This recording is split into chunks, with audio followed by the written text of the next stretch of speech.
Hoy, alam nyo ba, mga kosa, kung ano yan? Anong prutas to? Ano tawag sa inyo ng prutas na to? Tawag sa amin yan, tambis. Tambis. Tamis siya na mapakla, na maasim. Yun ang lasa niya. Ngayon na lang ulit ako nakakain na ito, ng ganito.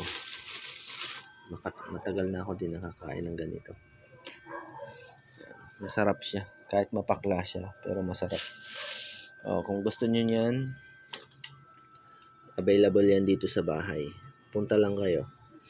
Ibibigay ko ng libre. Dahil libre din natin nakuha, libre din natin ibibigay. Punta lang kayo dito sa bahay.